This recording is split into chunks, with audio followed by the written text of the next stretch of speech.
अस्सलाम वालेकुम friends, welcome to STN science academy. दोस्तों, अभी तक जो है हम डिफाइनिंग एनालाइजिंग प्रॉब्लम्स देख चुके हैं। इंट्रोडक्शन टू सी हमने लास्ट क्लास में देखा। आज हमारा लेक्चर 6 है और आज है lecture 6 C body structures with basics. इसके लिए मैं सीधा आपको लेके जाऊंगा जो हमारा आईडीई है C++ का डेव के ऊपर। दोस्तों, ये हमारा डेव का आईडीई जो है वो ओपन हो चुका है। अब मैं आपको बताऊंगा कि आपने फाइल किस तरह बनानी है। आपने जाना है फाइल के ऊपर, न्यू के ऊपर, और आपने यहाँ से एक सोर्स फाइल सेलेक्ट कर लेनी है। सही है। सोर्स फाइल को आपने फिर Ctrl+S से सेव करना है।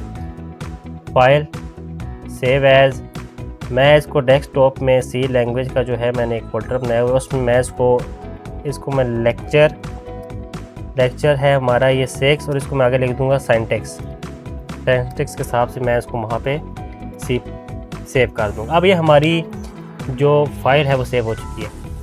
ये हमारा बेसिक जो है आईडीई है। ऊपर आपको बटन नज़र आ रहे होंगे, हमने इस बटन पे काम करना है। मैं अभी साथ से आपको बताऊंगा क्या काम करते हैं।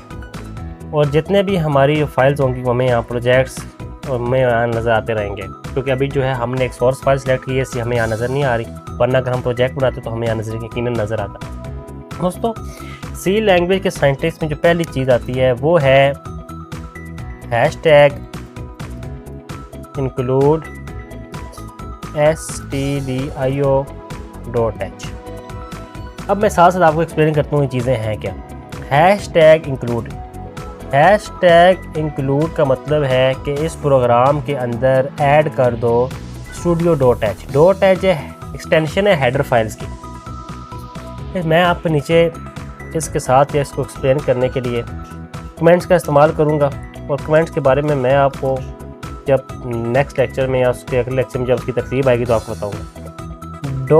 .h is the extension of header files. ये काम क्या करती है? हैशटैग इंक्लूड studio.h इस प्रोग्राम के अंदर फंक्शंस को ऐड कर रहे हैं। कौन से फंक्शंस? जिनके थ्रू हम डाटा स्क्रीन पे शो करेंगे और स्क्रीन से डाटा लेंगे। अगर हमें कोई भी डाटा स्क्रीन में शो करना है या कोई भी डाटा स्क्रीन से लेना है तो उसके लिए हमें studio.h लगानी पड़ेगी। जो इंक्लूड है ये हमारे पास is a keyword used for special purpose in the language. Include हमारे पास कीवर्ड है, ये मुख्तलिफ जगह में आपको मिलेगा। इसका स्पेशल पर्पस है, हम सिवाय उस पर्पस इसको यूज़ नहीं कर सकते, हम इसको as a variable name use नहीं कर सकते। ये हमारे पास कीवर्ड्स होते हैं। और ये जो ब्रैकेट्स हैं ये सिंटैक्स है हेडर फाइल्स को लिखने का। हेडर फाइल हैशटैग इंक्लूड कर दो studio.h। अगर हमने कोई और लिखनी होती, फॉर एग्जांपल हैशटैग इंक्लूड, ये इसका सिंटैक्स आ गया, इसके अंदर हम लिख देते हैं math.h। समझ गए आप? यानी कोई भी हेडर फाइल इंक्लूड करनी है वो यहाँ पे आ जाएगी। ये बाकी जो है इसका सिंटैक्स है। ये तो आ गई हमारे पास हेडर फाइल्स। इसके बाद की जो चीज़ होती, अच्छा एक और क्वेश्चन है कि स्टूडियो किस पे काम करेगा। stdio is used for operating printf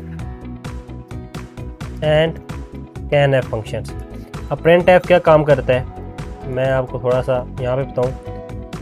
printf is use for display data on screen, जबकि scanf is use for gate data from screen. हम यहाँ पे स्कैन एफ इसलिए इस्तेमाल नहीं करेंगे क्योंकि स्कैन एफ आपको पता है कि उसको वेरिएबल चाहिए डाटा को स्टोर करने के लिए, इसलिए अभी हम उसको रहने देंगे। फिलहाल हम प्रिंट एफ की एग्जांपल से आपको समझाऊंगा अभी मैं थोड़ी देर बाद। उम्मीद है आपको समझ आ गई होगी। नेक्स्ट जो चीज़ आपके प्रोग्राम में इंक्लूड होती है वो है मेन फंक्शन। मेन फंक्शन कैसे लिखते हैं? इंट मेन लिख कर जैसे ही आप सर्कल ब्रैकेट में क्लिक करेंगे और उसके बाद आप इंटर मार के कर्ली ब्रैकेट्स में करेंगे, ये मेन बॉडी का सिंटैक्स। इसके अंदर ये सारी जगह या जितनी भी लेंथ होती है इसकी वो सारी की सारी मेन बॉडी होती है। सी प्रोग्राम एग्जीक्यूट होना शुरू होता है अपनी मेन बॉडी से। उम्मीद है आपको समझ आ रही होगी। सी प्रोग्राम एग्जीक्यूट होता है अपनी मेन बॉडी से। अगर आप मेन बॉडी को रिमूव कर देंगे तो सी प्रोग्राम एग्जीक्यूट नहीं होगा। मेन बॉडी का भी सिंटैक्स है मेन के साथ।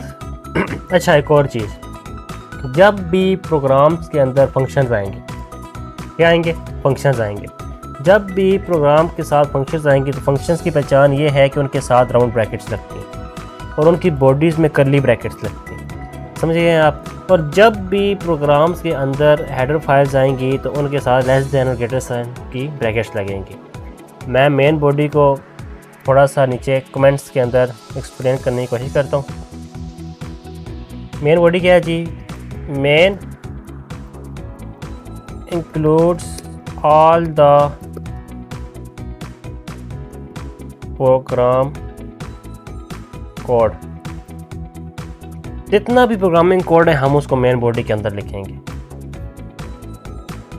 It is necessary for every program. ये हर प्रोग्राम के लिए मस्ट है, बिकॉज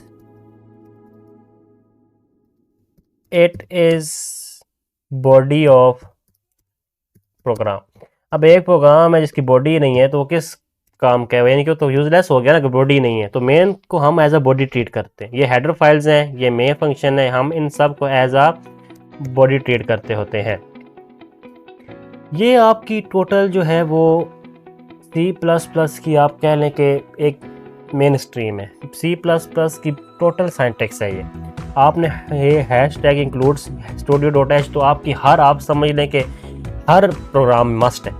मेन भी मस्ट है। लेकिन एक और चीज़ जो मैं आपको समझाना चाहूँगा, इंटीजर ये जो यहाँ पर आया है।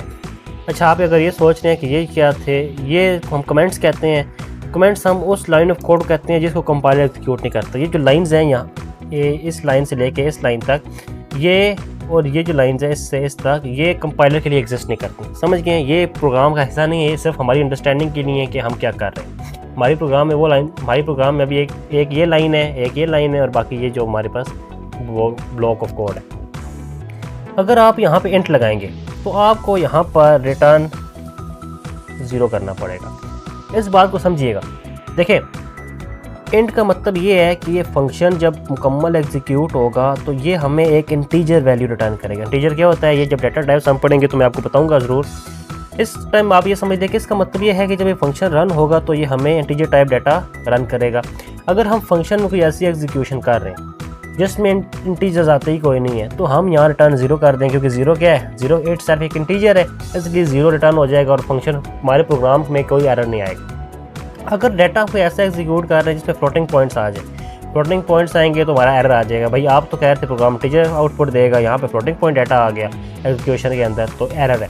अगर आप यहाँ इंटीजर लिखें तो ये गुड प्रैक्टिस है कि साथ आप रिटर्न 0 लिखें। अगर आप रिटर्न 0 नहीं लिखना चाहते तो आप यहाँ से इंटीजर को भी रिमूव कर दें, यहाँ से इस लाइन को भी रिमूव कर दें, तब भी आपकी प्रोग्राम की सेहत पर कोई फ़र्क नहीं पड़ेगा। अच्छा जी, मैं एक सिंपल सी लाइन लिख देता हूँ, प्रिंट एफ, और साथ में लिख देता हूँ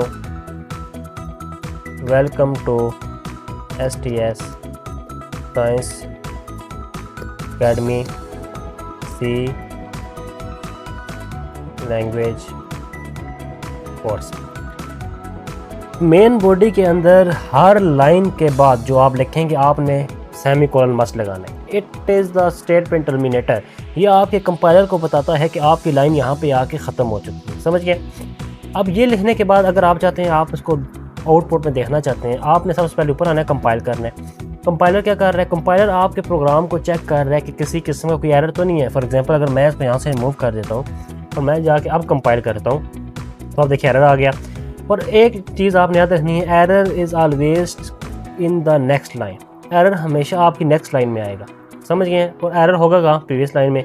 अब इसके हिसाब से नेक्स्ट लाइन ये बन रही थी, एरर यहाँ पे आ गए। मैं यहाँ पे जैसे ही इसको लिखूंगा तो एरर रिमूव हो जाएगा। यहाँ से मैं कंपाइल करूँगा, कंपाइल हो गया, कोई एरर नहीं आया। अब मैं यहाँ से रन कर दूंगा तो ये चीज़ आपको मेरी इस आउटपुट स्क्रीन के ऊपर शो हो गई है। Welcome to SS academy C language. कोई भी चीज़ हम शो करना चाहते हैं तो हम उसको इस फंक्शन के अंदर प्रिंट एफ और वह इस सेमी कोलन्स के अंदर, ये जो सेमी कोलन्स आपको दोनों तो नज़र आ रहे हैं, इनके अंदर लिखेंगे तो आउटपुट स्क्रीन में शो हो जाएगी। एक और चीज़ आपने शायद नोट की हो, पहले मैंने इस बटन में क्लिक किया, इसने क्या किया जी, कंपाइल किया पूरा प्रोग्राम को, एरर चेक किया, एरर तो नहीं है। फिर साथ वाले फंक्शन ने उसको रन करके हमें आउटपुट दिखाई। ये कंपाइलर है, ये रनर है और ये दोनों काम कर रहे हैं, तो क्यों ना हम इसी को इस्तेमाल करें। जैसे ही मैं इसको इस्तेमाल करूँगा, पहले पूरा प्रोग्राम चेक करेगा कि एरर तो नहीं है, फिर वो हमें आउटपुट स्क्रीन पे शो करा देगा। अगर आपने कोई और लाइन आउटपुट करनी है, आप देखें मैं इसी को कंट्रोल सी करके नीचे पेस्ट करता हूँ और मैं इसके अंदर लिख देता हूँ लाइक, सब्सक्राइब, शेयर। आगे मैं इसको दोबारा यहाँ से जाके रन करूँगा तो आप देखें ये मेरा एज अ रिज़ल्ट शो तो हो गया, लेकिन ये इसके आगे आ गया, ये यहाँ से शुरू हो रहा है राइट, सब्सक्राइब, शेयर, जबकि मैंने नेक्स्ट लाइन में लिखा था। इसको नेक्स्ट लाइन में शो कराने के लिए हमें एक चीज़ लिखनी पड़ती है शुरू में, \n। इसको मैं आपको बाद में बताऊँगा जब इसके बारे में हम पहुँचेंगे। इसको हम सीक्वेंस कहते हैं। देखें जैसे ही मैंने लिखा है हमारे पास लाइक, सब्सक्राइब, शेयर आ गया। ये सिर्फ कोड नहीं है, ये आपको अलाउ कर रहा है कि आप लाइक करें वीडियो को, अगर आपको समझ जाइए तो चैनल सब्सक्राइब करें और मज़ीद वीडियोस को देखने के लिए अपने दोस्तों के साथ इसको शेयर भी कर दें। उम्मीद है दोस्तों आपको समझ आ गई होगी। ये लास्ट चीज़ मैं आपको बताता चलूँ, अगर आपने प्रोग्राम में कोई मैथ का फंक्शन परफॉर्म करना है तो उसके लिए आपको हेडर फाइल्स इंक्लूड करनी पड़ेंगी। जैसे जैसे आप फंक्शंस परफॉर्म करते रहेंगे आपको हेडर फाइल्स इंक्लूड करनी पड़ेंगी। studio.h को अगर मैं यहाँ से रिमूव कर दूँ, फॉर एग्जांपल मैं इसको यहाँ से कट कर देता हूँ, अब मैं अगर रन करूँगा तो आपके सामने एक मोटा ताज़ा एरर आ जाए। क्यों भाई, आपने प्रिंट एफ फंक्शन इस्तेमाल किया है, कंपाइलर मुझे कह रहा है आपने प्रिंट एफ फंक्शन इस्तेमाल कर दिया और आपने उसकी हेडर फाइल नहीं डाली, तो कंपाइलर को समझ नहीं आ रही कि प्रिंट एफ का काम क्या। लेकिन जैसे ही मैं यहाँ पे एक हैशटैग इंक्लूड stdio.h लगाऊंगा, इसको यहाँ से रन करूँगा तो कंपाइलर को समझ आ जाएगी कि जनाब ये जो प्रिंट एफ है इसका मतलब डाटा को शो कर, क्योंकि प्रिंट एफ की और स्कैन एफ की जो वैल्यूज़ हैं, जो फंक्शंस हैं, वो इसके अंदर ऑलरेडी स्टोर है। अगर मैं आपको इस पर क्लिक करके दिखाऊँ तो ये देखें studio.h की जो फंक्शंस हैं, फंक्शनैलिटी सारी हमारे सामने आ गई है, किसने कैसे काम कर। सही है। आपने अगर किसी भी फंक्शन को अंडरस्टैंड करना हो, देखें इसने ये थोड़ी सी डेफिनेशन दी है, this file has no copyright sign and it is placed in the public domain, this file is part of MacW64 run time package, no warranties given, refer to disclaimer. तो इसने थोड़ा सा इसको डिफाइन किया। आपने किसी भी चीज़ को समझना हो तो आप कंट्रोल पे हाथ रख के उस पर जाके जैसे क्लिक करेंगे तो उसकी जो फंक्शनैलिटी है वो आपके सामने ओपन हो जाएगी। उम्मीद है आपको ये वैल्यू जो है समझ आ गई होगी। मज़ीद किसी भी किस्म के क्वेश्चंस के लिए साइंटेक्स के अंदर आप हमसे कांटेक्ट करें, हमें कमेंट कर दें, हमसे ईमेल के थ्रू रब्ता करें। नेक्स्ट जो हमारा लेक्चर है उसके अंदर हम तरतीब से जो है वो अब प्रिंट एफ पे काम करने लगे हैं। इंशाल्लाह आपको अच्छा भी लगेगा, आपको पसंद भी आएगा। मज़ीद एक्टिविटी को देखने के चैनल को लाइक करें, सब्सक्राइब करें, शेयर करें। Thank you.